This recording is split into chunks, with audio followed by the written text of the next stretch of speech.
ये जो इन्वान है कि मुल्क की तरक्की में हम भी साझेदार, तो जाहिर सी बात है ये हम का की मुराद मतलब हमारी कौम से है।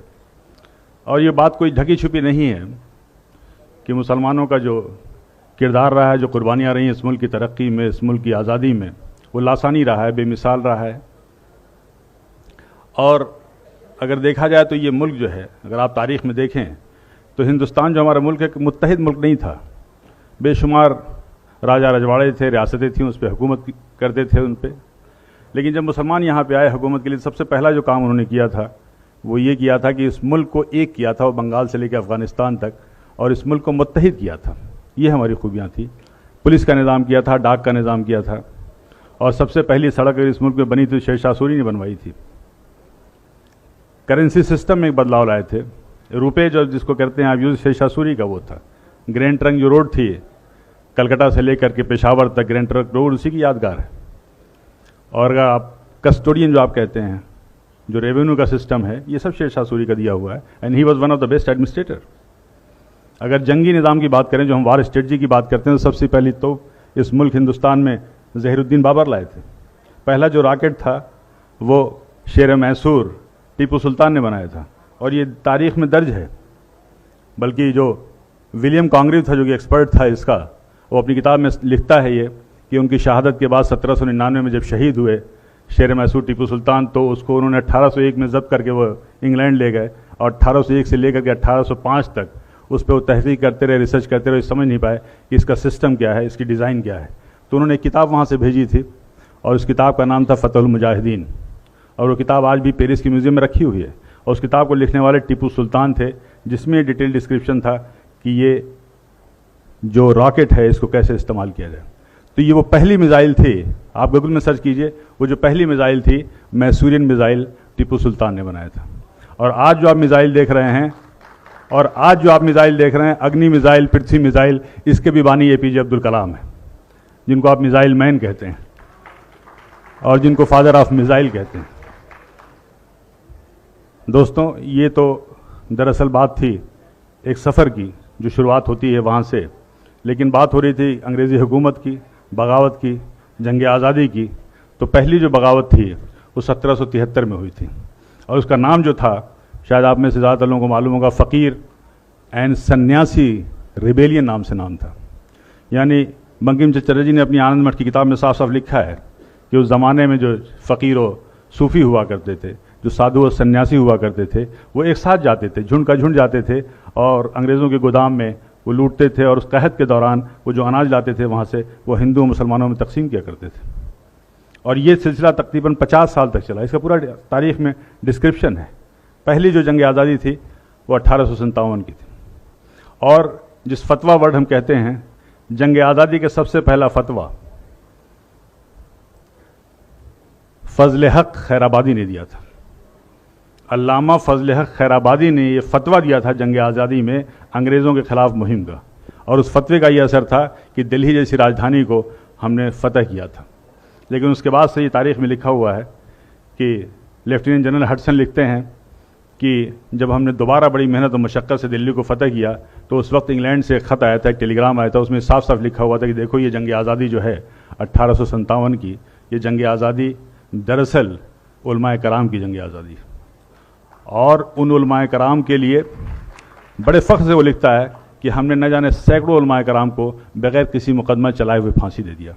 और ये कोटेड है, तारीख़ के फिगर्स में बता रहा हूँ कि उस ज़माने में जिन 51,200 लोगों को फांसी दी गई थी, उसमें से तकरीबन 27,000 से ज़्यादा उलमाए कराम थे जिनको फांसी दी गई थी। ग्रोवर एंड ग्रोवर की हिस्ट्री की किताब है, उसका एक छोटा सा किस्सा बयान कर दूं मैं आपसे। उसमें लिखते हैं कि जब शहीद भगत सिंह को अदालत में पेश किया गया, तो उस भरी अदालत में एक अंग्रेज़ ने उनसे सवाल किया कि 800 साल तक मुग़लों ने हुकूमत की, तब तो आपने बम नहीं फेंका, और हमने सिर्फ 150 साल से हुकूमत की और आपने सेंट्रल लेजिस्लेटिव असेंबली में बम फेंक दिया। उसका बहुत अच्छा जवाब भगत सिंह ने दिया था कि देखिए, मुग़लों ने जो हम पर राज किया है वो हमारे दिलों पर राज किया है, और उन्होंने इस मुल्क को सोने की चिड़िया बना दिया है। और इस सोने की चिड़िया की चमक से आप 7 समुंदर दूर से यहाँ तक आए हैं, और यहाँ पे आने के बाद अगर आपकी हुकूमत को अगर एक लफ्ज़ में, एक लाइन में कहा जाए, तो वो ये है कि आपकी हुकूमत एक स्पंज की तरह है, जो गंगा के किनारे हीरे और जवाहरात को चूस करके इंग्लैंड में जा करके टेम्स नदी के किनारे निचोड़ती है और वो इंग्लैंड मालामाल हो जाता है, और उस दौलत के मालामाल होने के बाद उससे आप अपनी तरक्की करते हैं। मुग़लों ने, पठानों ने यहाँ नहीं किया, इन्होंने यहाँ की चीज़ों को यहीं पे खर्च किया, यहीं पे इमारत बनवाई और यहीं की धूल में अपने आप को मिटा दिया। ये था भगत सिंह का जवाब। और आखिर में भगत सिंह ने मुस्कुराते हुए कहा कि मैंने जो बम फेंका है इसमें न छुरी थी न केमिकल था, हमारा मकसद आपको मारना नहीं था। तो जज ने कहा फिर बम क्यों फेंका? तो उन्होंने कहा कि बहरों को सुनाने के लिए धमाके की ज़रूरत होती है, इसलिए हमने बम फेंका। ये थे शहीद भगत सिंह। हजरात, यहाँ तक कि वीर सावरकर की किताबों में भी लिखा है। वीर सावरकर ने अपनी किताब में जॉन मैकल्सन का हवाला देते हुए कहा था कि 1857 की जंग आज़ादी में अगर सबसे ज़्यादा किसी का नुकसान हुआ तो मुग़ल की जो आखिरी रोशनी थी, आखिरी बादशाह थे बहादुर शाह ज़फ़र का हुआ। और उन्होंने उसका जॉन मैकल्सन का हवाला देते हुए लिखा है कि एक बार उनको नाश्ते पे जब उनसे इसरार किया गया तो बहादुर शाह ज़फ़र ने कहा था कि मुझे ख्वाहिश नहीं है। उसके बाद से वो लिखता है कि हम लोगों ने उनकी आँख में जहरीले ऑइंटमेंट लगाना शुरू कर दिए ताकि उनकी बीनाई चली जाए। और उन्हें इस बात का इल्म था कि इस्लामी कानून में, इस्लामी शरीयत में कोई नाबीना अंधा शख्स कहीं का हुक्मरान नहीं हो सकता। और फिर वो दिन भी आया जब उनसे उनकी मर्जी के ख़िलाफ़ नाश्ते में उनके प्लेट पे लाल मखमल से ढके हुए 3 सर लाए गए थे, जिनमें 2 सर उनके बेटों के थे और 1 सर उनके पोते का था। ये थी कुर्बानियाँ। क्या इस जुल्म सितम के बाद भी मुसलमानों के लिए कहना पड़ेगा कि जंग आज़ादी में शरीक थे या नहीं? क्या अब भी इस उन्वान की ज़रूरत है? अब भी इस प्रोग्राम की ज़रूरत है? क्या चांद सितारों की मौजूदगी के लिए बहस होगी? कतई नहीं। और ये वहीं तक का किस्सा नहीं है, बल्कि आप अपने पड़ोस में जाएं, अगर आप हिस्ट्री ऑफ यूपी देखें तो इसमें हिस्ट्री ऑफ अयोध्या भी शामिल है उस गज़ट में। अयोध्या में जब जंग आज़ादी के बिगुल फूका गया तो सबसे पहला शख्स जो खड़ा हुआ था वो राम प्रसाद शर्मा थे, बाबू राम। उनके लिए सबसे पहले लब्बैक कहने वाला एक शख्स था वो काजी अमीर अली। तो बाबू राम शरण दास और काजी अमीर अली ने एक साथ जंग लड़ी थी और एक साथ अंग्रेज़ों से मुकाबला किया था। और अंग्रेज़ों ने यह अहद किया था कि अगर हम इनको पकड़ लेते हैं, अरेस्ट कर लेते हैं, तो एक ऐसी सज़ा देंगे कि आने वाली नस्ल याद रखेंगी। और बाबू राम शरण दास और मौलवी अमीर अली को जो फांसी दी गई थी उसमें फंदा एक था और गर्दनें 2 थीं। बाबू राम शरण दास की थी और मौलवी अमीर अली की थी। यह अयोध्या मिसाल था एक कौमी एकजहती का, जो आज तनाज़ा का मौजू बन गया है। बहुत तअज्जुब की बात है हज़रात। ये हमारी कुर्बानियाँ ये वहाँ तक महदूद नहीं हैं कि हमने सिर्फ आज़ादी दिलाने में इतने उलमाओं का फांसी हुई, लोगों ने अपनी कुर्बानियाँ दी, बल्कि आज़ादी के बाद भी हमारी कुर्बानियाँ जारी रहीं, हमारे मुल्क की खिदमत जारी रहीं। और एक जब आज़ादी के बाद पहली बार पाकिस्तान ने यहाँ पे हमला किया, पाकिस्तान से जंग हुई कुछ ही महीनों के बाद, तो एक नाम, एक हस्ती, एक शख्सियत और एक शहादत जो बहुत मशहूर है, वो है ब्रिगेडियर मोहम्मद उस्मान। मैं इसलिए नहीं कह रहा हूँ कि मैं उसी खानवादे से हूँ, मेरा उसी ख़ानदान से ताल्लुक़ है, बल्कि मैं इसलिए कह रहा हूँ कि किसी भी आज़ादी के बाद किसी इतने बड़े ओहदे पे किसी शख्स ने मुल्क की सरहद पे शहादत नहीं दी है, उसने अपनी जान नहीं गंवाई। वो आज़मगढ़ के एक छोटे से कस्बे बीवीपुर में खान बहादुर मोहम्मद फ़ारूक के घर में पैदा हुए थे। मदरसे से तालीम हासिल की थी, लेकिन एक शौक़ था फ़ौज में जाने का, इस मुल्क की खिदमत करने का। और उसके बाद से वो रॉयल मिलिट्री एकेडमी, जो ज़माने में बहुत ही प्रेस्टिजियस एकेडमी हुआ करती थी, और इस मुल्क से सिर्फ 10 लोगों का सिलेक्शन हुआ था, उसमें वो भी थे। और उस रॉयल मिलिट्री एकेडमी को ज्वाइन करने के बाद उसके बाद से वो सेकेंड वर्ल्ड वार में उन्होंने बर्मा, अफ़गानिस्तान जैसे मुल्कों में गए, और वहाँ जाने के बाद से बड़ी कम उम्र में उनकी तरक्की हुई और ब्रिगेडियर हो गए। लेकिन इस मुल्क की खिदमत, इस मुल्क की हिफाजत उनका आज़म था।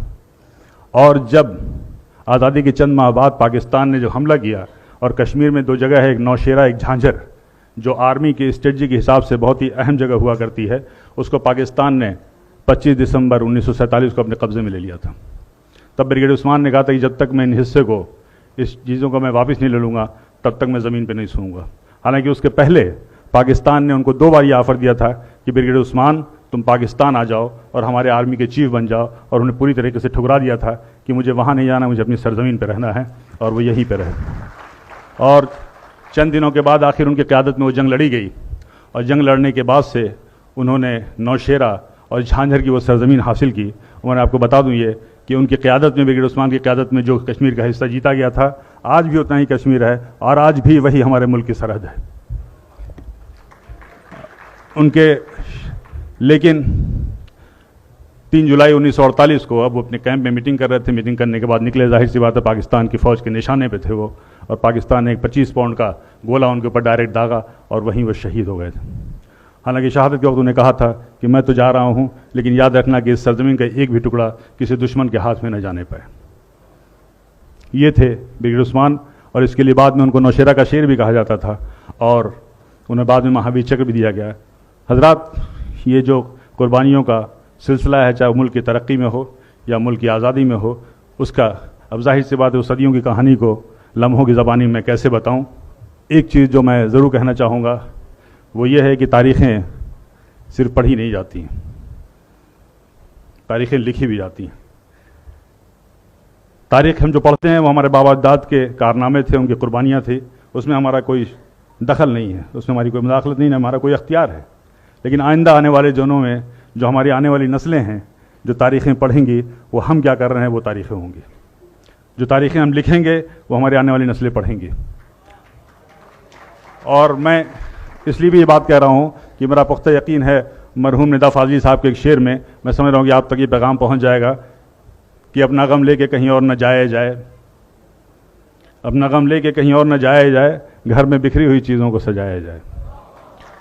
तो मैं सिर्फ ये कहना चाहता हूँ कि हमें अपने गिरबान में देखना होगा, हमें हालात पे नज़र रखी होगी, हमें अपनी जिम्मेदारियों को समझना होगा, हमें वो सारे फैसले लेने चाहिए, वो कदम उठाने चाहिए जिसमें इस मुल्क का भला हो, इस मुल्क का मुस्तकबिल हो, हमारी कौम की फलाह व बहबूद हो।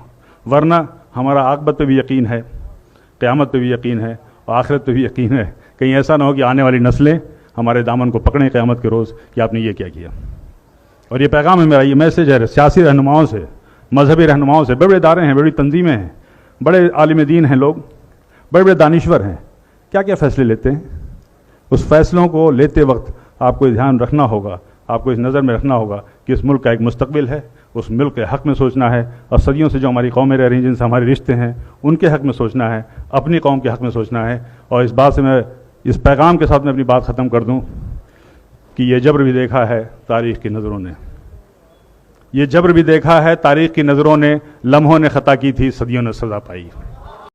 ये जो इन्वान है कि मुल्क की तरक्की में हम भी साझेदार, तो जाहिर सी बात है ये हम का की मुराद मतलब हमारी कौम से है। और ये बात कोई ढकी छुपी नहीं है कि मुसलमानों का जो किरदार रहा है, जो कुर्बानियाँ रही हैं इस मुल्क की तरक्की में, इस मुल्क की आज़ादी में, वो लासानी रहा है, बेमिसाल रहा है। और अगर देखा जाए तो ये मुल्क जो है, अगर आप तारीख़ में देखें तो हिंदुस्तान जो हमारा मुल्क है, मुत्तहिद मुल्क नहीं था। बेशुमार राजा रजवाड़े थे, रियासतें थीं, उस पर हुकूमत करते थे उन पर। लेकिन जब मुसलमान यहाँ पे आए हुकूमत के लिए, सबसे पहला जो काम उन्होंने किया था वो ये किया था कि इस मुल्क को एक किया था, वो बंगाल से लेकर अफ़गानिस्तान तक, और इस मुल्क को मुत्तहिद किया था। ये हमारी खूबियाँ थी। पुलिस का निज़ाम किया था, डाक का निज़ाम किया था, और सबसे पहली सड़क इस मुल्क में बनी थी शेर शाह सूरी ने बनवाई थी। करेंसी सिस्टम में एक बदलाव लाए थे। रुपये जो जिसको कहते हैं आप यूज़, शेर शाह सूरी का वो था। ग्रैंड ट्रंक जो रोड थी कलकत्ता से लेकर के पेशावर तक, ग्रैंड ट्रंक रोड उसी की यादगार है। और अगर आप कस्टोडियन जो आप कहते हैं, जो रेवेन्यू का सिस्टम है, ये सब शेर शाह सूरी का दिया हुआ है। And he was one of the best administrator. अगर जंगी निज़ाम की बात करें, जो हम वार स्ट्रेटजी की बात करते हैं, तो सबसे पहली तो इस मुल्क हिंदुस्तान में ज़हीरुद्दीन बाबर लाए थे। पहला जो रॉकेट था वो शेर मैसूर टीपू सुल्तान ने बनाया था, और ये तारीख़ में दर्ज है। बल्कि जो विलियम कॉन्ग्रीव था, जो कि एक्सपर्ट था इसका, वो अपनी किताब में लिखता है ये कि उनकी शहादत के बाद 1799 में जब शहीद हुए शेर मैसूर टीपू सुल्तान, तो उसको उन्होंने 1801 में ज़ब्त करके वो इंग्लैंड ले गए, और 1801 से लेकर के 1805 तक उस पर वो तहकीक करते रहे, रिसर्च करते रहे, समझ नहीं पाए कि इसका सिस्टम क्या है, इसकी डिज़ाइन क्या है। तो उन्होंने एक किताब वहाँ से भेजी थी, और उस किताब का नाम था फ़तहुल मुजाहिदीन, और वो किताब आज भी पेरिस के म्यूज़ियम में रखी हुई है। और उस किताब को लिखने वाले टीपू सुल्तान थे, जिसमें डिटेल डिस्क्रिप्शन था कि ये जो रॉकेट है इसको कैसे इस्तेमाल किया जाए। तो ये वो पहली मिसाइल थी, आप गूगल में सर्च कीजिए, वो जो पहली मिसाइल थी मैसूरियन मिसाइल टीपू सुल्तान ने बनाया था। और आज जो आप मिसाइल देख रहे हैं, अग्नि मिसाइल, पृथ्वी मिसाइल, इसके भी बानी APJ अब्दुल कलाम है। जिनको आप मिसाइल मैन कहते हैं और जिनको फादर ऑफ मिसाइल कहते हैं।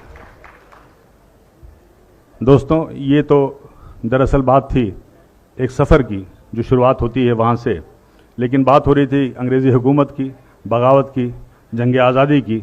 तो पहली जो बगावत थी वो 1773 में हुई थी और उसका नाम जो था, शायद आप में से ज़्यादातर लोगों को मालूम होगा, फ़कीर एंड सन्यासी रिबेलियन नाम से नाम था।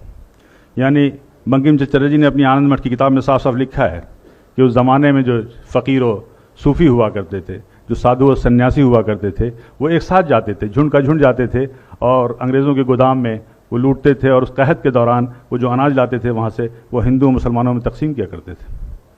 और ये सिलसिला तकरीबन 50 साल तक चला। इसका पूरा तारीख में डिस्क्रिप्शन है।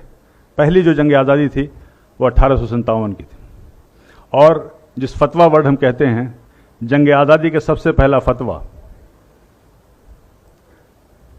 फजल हक खैराबादी ने दिया था।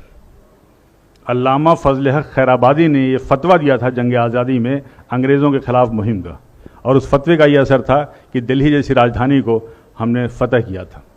लेकिन उसके बाद से ये तारीख़ में लिखा हुआ है कि लेफ्टिनेंट जनरल हडसन लिखते हैं कि जब हमने दोबारा बड़ी मेहनत और मशक्क़त से दिल्ली को फतह किया तो उस वक्त इंग्लैंड से एक ख़त आया था, एक टेलीग्राम आया था, उसमें साफ साफ लिखा हुआ था कि देखो ये जंग आज़ादी जो है 1857 की, ये जंग आज़ादी दरअसल उलमाए कराम की जंग आज़ादी है।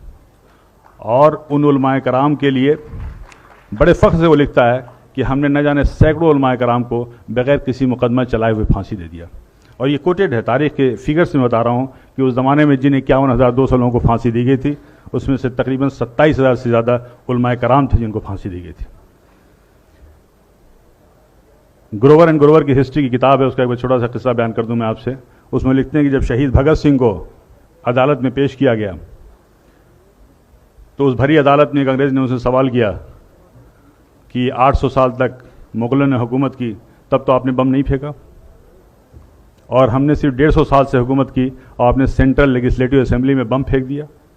उसका बहुत अच्छा जवाब भगत सिंह ने दिया था कि देखिए, मुग़लों ने जो हम पर राज किया है वो हमारे दिलों पर राज किया है और उन्होंने इस मुल्क को सोने की चिड़िया बना दिया है। और इस सोने की चिड़िया की चमक से आप 7 समुंदर दूर से यहाँ तक आए हैं, और यहाँ पे आने के बाद अगर आपकी हुकूमत को अगर एक लफ्ज़ में, एक लाइन में कहा जाए तो वो ये है कि आपकी हुकूमत एक स्पंज की तरह है जो गंगा के किनारे हीरे और जवाहरात को चूस करके इंग्लैंड में जा करके टेम्स नदी के किनारे निचोड़ती है और वो इंग्लैंड मालामाल हो जाता है, और उस दौलत के मालामाल होने के बाद उससे आप अपनी तरक्की करते हैं। मुग़लों ने, पठानों ने यहाँ नहीं किया, इन्होंने यहाँ की चीज़ों को यहीं पे खर्च किया, यहीं पे इमारत बनवाई और यहीं की धूल में अपने आप को मिटा दिया। ये था भगत सिंह का जवाब। और आखिर में भगत सिंह ने मुस्कुराते हुए कहा कि मैंने जो बम फेंका है इसमें न छुरी थी न केमिकल था, हमारा मकसद आपको मारना नहीं था। तो जज ने कहा फिर बम क्यों फेंका? तो उन्होंने कहा कि बहरों को सुनाने के लिए धमाके की ज़रूरत होती है, इसलिए हमने बम फेंका। ये थे शहीद भगत सिंह। हजरात, यहाँ तक कि वीर सावरकर की किताबों में भी लिखा है। वीर सावरकर ने अपनी किताब में जॉन मैकल्सन का हवाला देते हुए कहा था कि 1857 की जंग आज़ादी में अगर सबसे ज़्यादा किसी का नुकसान हुआ तो मुग़ल की जो आखिरी रोशनी थी, आखिरी बादशाह थे बहादुर शाह ज़फ़र का हुआ। और उन्होंने उसका जॉन मैकल्सन का हवाला देते हुए लिखा है कि एक बार उनको नाश्ते पे जब उनसे इसरार किया गया तो बहादुर शाह ज़फ़र ने कहा था कि मुझे ख्वाहिश नहीं है। उसके बाद से वो लिखता है कि हम लोगों ने उनकी आँख में जहरीले आइंटमेंट लगाना शुरू कर दिए ताकि उनकी बीनाई चली जाए। और उन्हें इस बात का इल्म था कि इस्लामी कानून में, इस्लामी शरीयत में कोई नाबीना अंधा शख्स कहीं का हुक्मरान नहीं हो सकता। और फिर वो दिन भी आया जब उनसे उनकी मर्ज़ी के ख़िलाफ़ नाश्ते में उनके प्लेट पे लाल मखमल से ढके हुए 3 सर लाए गए थे, जिनमें 2 सर उनके बेटों के थे और 1 सर उनके पोते का था। ये थी कुर्बानियाँ। क्या इस जुल्म सितम के बाद भी मुसलमानों के लिए कहना पड़ेगा कि जंग आज़ादी में शरीक थे या नहीं? क्या अब भी इस उन्वान की ज़रूरत है? अब भी इस प्रोग्राम की ज़रूरत है? क्या चांद सितारों की मौजूदगी के लिए बहस होगी?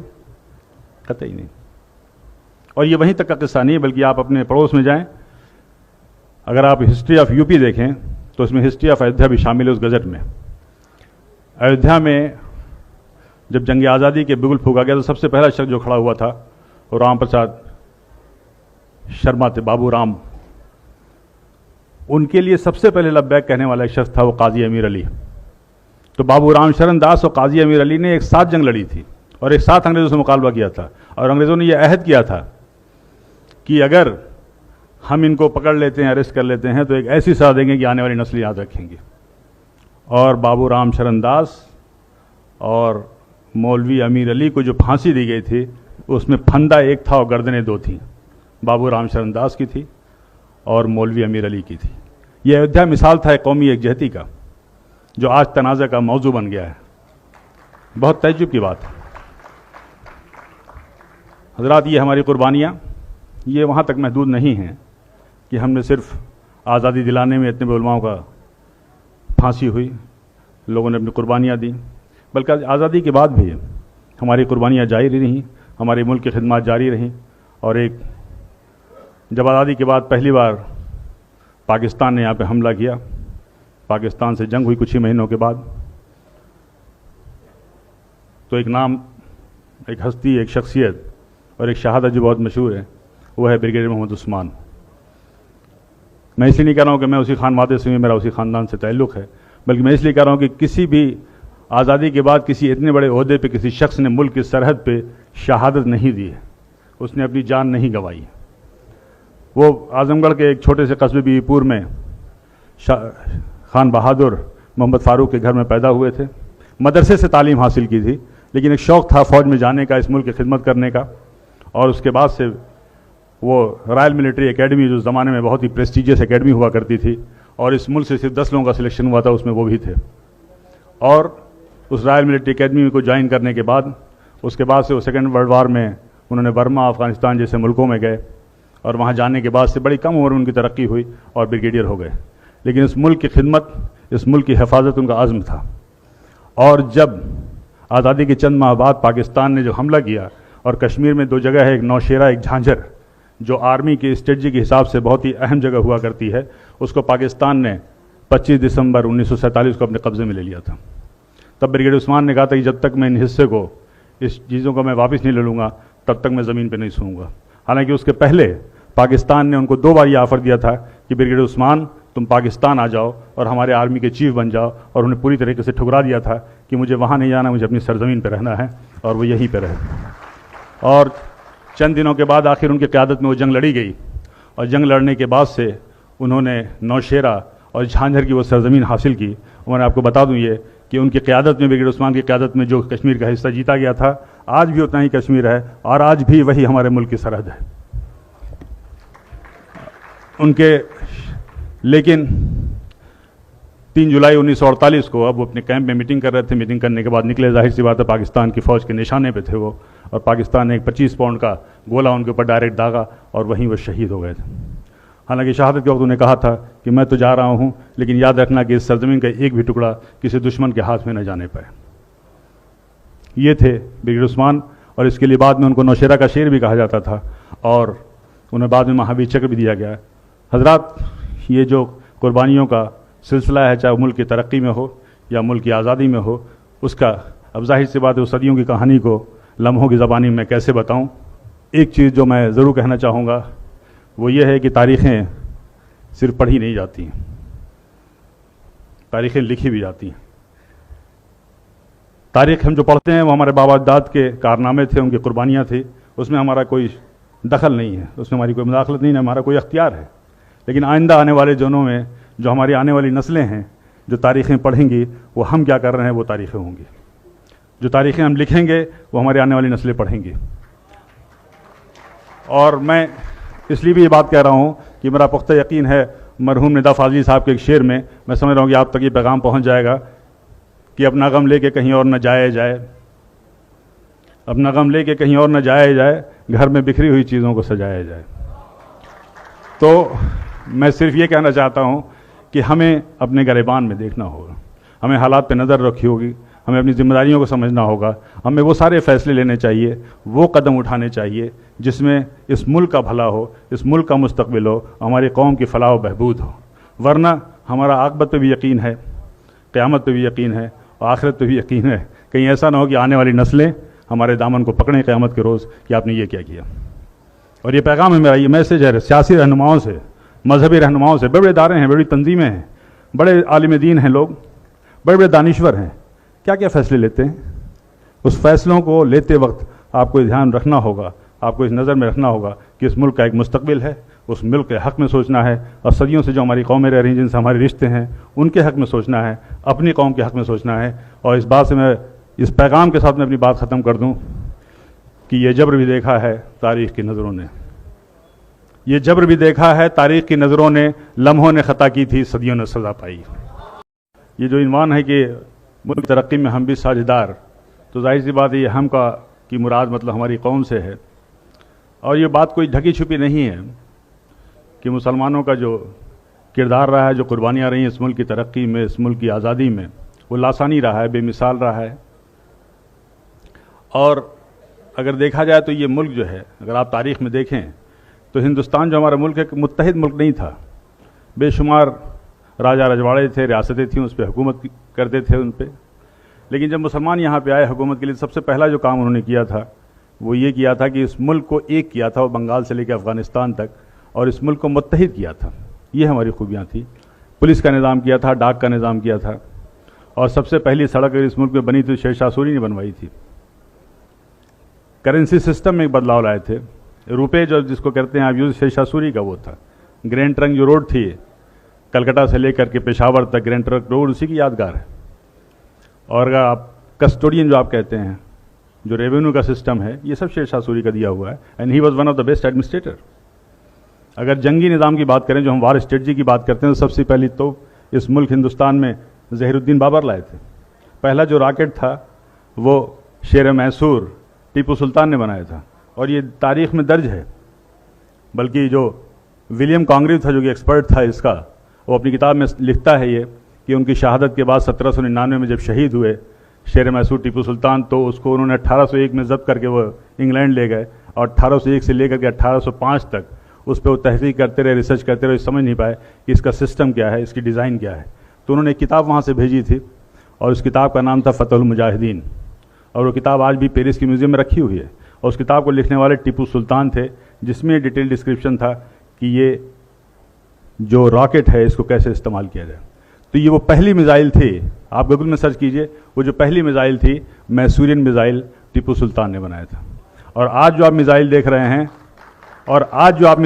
हैं, अग्नि मिसाइल, पृथ्वी मिसाइल, इसके भी बानी APJ अब्दुल कलाम है, जिनको आप मिसाइल मैन कहते हैं, और जिनको फादर ऑफ मिसाइल कहते हैं। दोस्तों, ये तो दरअसल बात थी एक सफ़र की, जो शुरुआत होती है वहाँ से, लेकिन बात हो रही थी अंग्रेज़ी हुकूमत की, बगावत की, जंग आज़ादी की। तो पहली जो बगावत थी वो 1773 में हुई थी, और उसका नाम जो था, शायद आप में से ज़्यादातर लोगों को मालूम होगा, फ़कीर एंड सन्यासी रिबेलियन नाम से नाम था। यानी बंकिम चंद्र चटर्जी ने अपनी आनंद मठ की किताब में साफ साफ लिखा है कि उस ज़माने में जो फ़कीर और सूफ़ी हुआ करते थे, जो साधु और सन्यासी हुआ करते थे, वो एक साथ जाते थे, झुंड का झुंड जाते थे, और अंग्रेज़ों के गोदाम में वो लूटते थे, और उस कहत के दौरान वो जो अनाज लाते थे वहाँ से, वो हिंदू मुसलमानों में तकसीम किया करते थे। और ये सिलसिला तकरीबन 50 साल तक चला। इसका पूरा तारीख़ में डिस्क्रिप्शन है। पहली जो जंग आज़ादी थी वो 1857 की थी। और जिस फतवा वर्ड हम कहते हैं, जंग आज़ादी के सबसे पहला फतवा फजल हक खैराबादी ने दिया था। अल्लामा फजल हक खैराबादी ने ये फतवा दिया था जंग आज़ादी में अंग्रेज़ों के ख़िलाफ़ मुहिम का, और उस फतवे का ये असर था कि दिल्ली जैसी राजधानी को हमने फ़तह किया था। लेकिन उसके बाद से ये तारीख़ में लिखा हुआ है कि लेफ्टिनेंट जनरल हडसन लिखते हैं कि जब हमने दोबारा बड़ी मेहनत और मशक्क़त से दिल्ली को फ़तह किया, तो उस वक्त इंग्लैंड से एक ख़त आया था, एक टेलीग्राम आया था, उसमें साफ साफ लिखा हुआ था कि देखो ये जंग आज़ादी जो है 1857 की, ये जंग आज़ादी दरअसल उलमाए कराम की जंग आज़ादी, और उन उलमाए कराम के लिए बड़े फ़ख्र से वो लिखता है कि हमने न जाने सैकड़ों उलमाए कराम को बग़ैर किसी मुकदमा चलाए हुए फांसी दे दिया। और ये कोटेड है, तारीख़ के फिगर्स में बता रहा हूँ कि उस ज़माने में जिन 51,200 लोगों को फांसी दी गई थी, उसमें से तकरीबन 27,000 से ज़्यादा उलमाए कराम थे जिनको फांसी दी गई थी। ग्रोवर एंड ग्रोवर की हिस्ट्री की किताब है, उसका एक छोटा सा किस्सा बयान कर दूं मैं आपसे। उसमें लिखते हैं कि जब शहीद भगत सिंह को अदालत में पेश किया गया, तो उस भरी अदालत में एक अंग्रेज़ ने उनसे सवाल किया कि 800 साल तक मुग़लों ने हुकूमत की तब तो आपने बम नहीं फेंका, और हमने सिर्फ 150 साल से हुकूमत की और आपने सेंट्रल लेजिस्लेटिव असेंबली में बम फेंक दिया। उसका बहुत अच्छा जवाब भगत सिंह ने दिया था कि देखिए, मुग़लों ने जो हम पर राज किया है वो हमारे दिलों पर राज किया है, और उन्होंने इस मुल्क को सोने की चिड़िया बना दिया है, और इस सोने की चिड़िया की चमक से आप 7 समुंदर दूर से यहाँ तक आए हैं। और यहाँ पे आने के बाद अगर आपकी हुकूमत को अगर एक लफ्ज़ में, एक लाइन में कहा जाए तो वो ये है कि आपकी हुकूमत एक स्पंज की तरह है जो गंगा के किनारे हीरे और जवाहरात को चूस करके इंग्लैंड में जा करके टेम्स नदी के किनारे निचोड़ती है, और वो इंग्लैंड मालामाल हो जाता है, और उस दौलत के मालामाल होने के बाद उससे आप अपनी तरक्की करते हैं। मुग़लों ने, पठानों ने यहाँ नहीं किया, इन्होंने यहाँ की चीज़ों को यहीं पे खर्च किया, यहीं पे इमारत बनवाई और यहीं की धूल में अपने आप को मिटा दिया। ये था भगत सिंह का जवाब। और आखिर में भगत सिंह ने मुस्कुराते हुए कहा कि मैंने जो बम फेंका है इसमें न छुरी थी न केमिकल था, हमारा मकसद आपको मारना नहीं था। तो जज ने कहा फिर बम क्यों फेंका? तो उन्होंने कहा कि बहरों को सुनाने के लिए धमाके की ज़रूरत होती है, इसलिए हमने बम फेंका। ये थे शहीद भगत सिंह। हजरात, यहाँ तक कि वीर सावरकर की किताबों में भी लिखा है। वीर सावरकर ने अपनी किताब में जॉन मैकलसन का हवाला देते हुए कहा था कि 1857 की जंग आज़ादी में अगर सबसे ज़्यादा किसी का नुकसान हुआ तो मुग़ल की जो आखिरी रोशनी थी, आखिरी बादशाह थे बहादुर शाह जफ़र का हुआ। और उन्होंने उसका जॉन मैकलसन का हवाला देते हुए लिखा है कि एक बार उनको नाश्ते पे जब उनसे इसरार किया गया तो बहादुर शाह जफ़र ने कहा था कि मुझे ख्वाहिश नहीं है। उसके बाद से वो लिखता है कि हम लोगों ने उनकी आँख में जहरीले ऑइंटमेंट लगाना शुरू कर दिए ताकि उनकी बीनाई चली जाए। और उन्हें इस बात का इल्म था कि इस्लामी कानून में, इस्लामी शरीयत में कोई नाबीना अंधा शख्स कहीं का हुक्मरान नहीं हो सकता। और फिर वो दिन भी आया जब उनसे उनकी मर्जी के ख़िलाफ़ नाश्ते में उनके प्लेट पे लाल मखमल से ढके हुए 3 सर लाए गए थे, जिनमें 2 सर उनके बेटों के थे और 1 सर उनके पोते का था। ये थी कुर्बानियाँ। क्या इस जुल्म सितम के बाद भी मुसलमानों के लिए कहना पड़ेगा कि जंग आज़ादी में शरीक थे या नहीं? क्या अब भी इस उन्वान की ज़रूरत है? अब भी इस प्रोग्राम की ज़रूरत है? क्या चांद सितारों की मौजूदगी के लिए बहस होगी? कतई नहीं।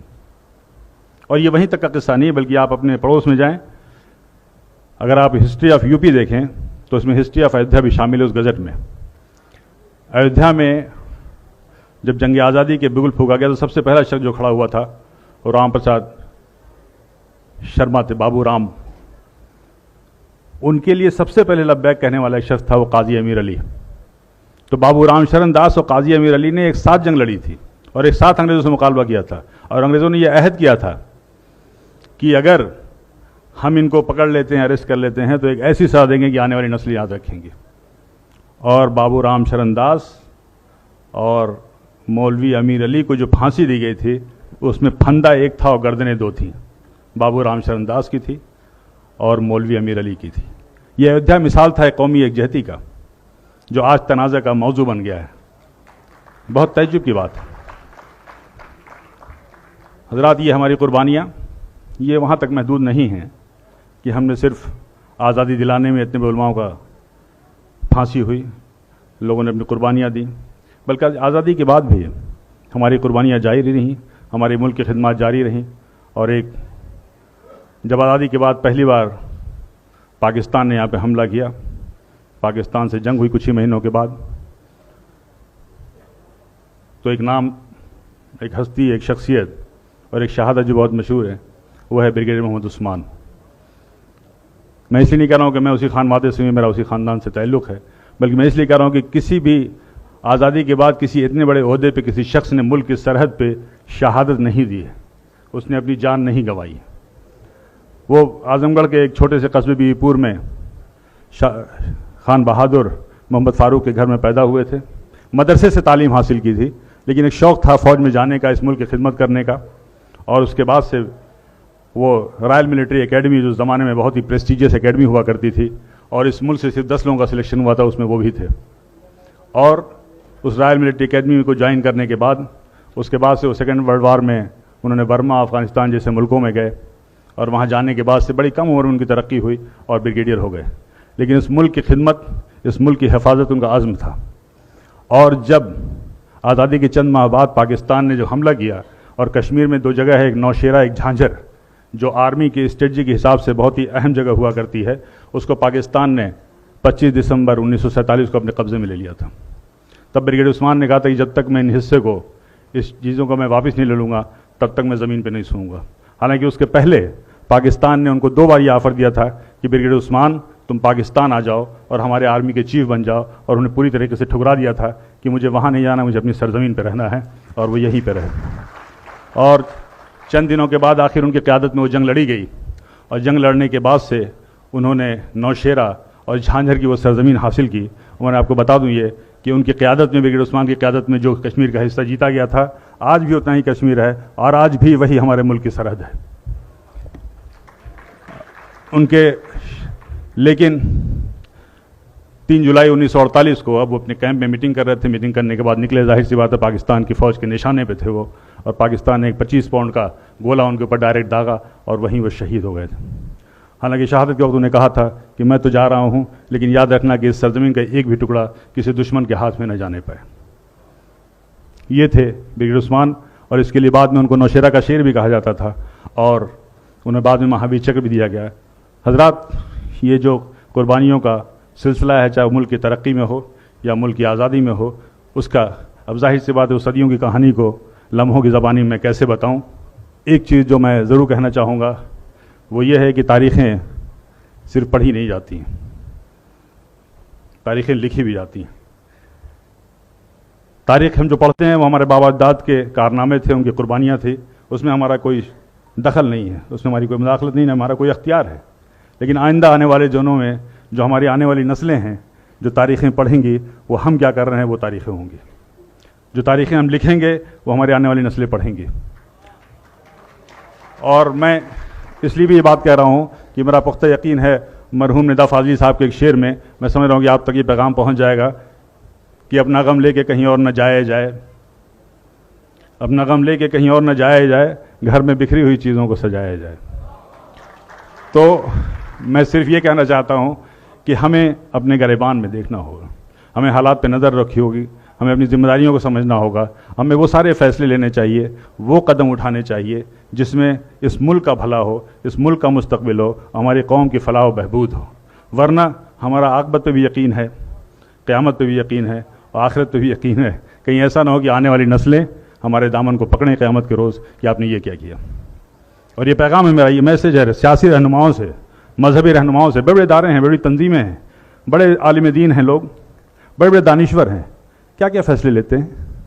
उस फैसलों को लेते वक्त आपको ध्यान रखना होगा, आपको इस नज़र में रखना होगा कि इस मुल्क का एक मुस्तकबिल है, उस मुल्क के हक़ में सोचना है, और सदियों से जो हमारी कौमें रह रही हैं, जिनसे हमारे रिश्ते हैं, उनके हक़ में सोचना है, अपनी कौम के हक़ में सोचना है। और इस बात से मैं, इस पैगाम के साथ मैं अपनी बात ख़त्म कर दूँ कि ये जबर भी देखा है तारीख़ की नज़रों ने, ये जबर भी देखा है तारीख़ की नज़रों ने, लम्हों ने ख़ता की थी, सदियों ने सज़ा पाई।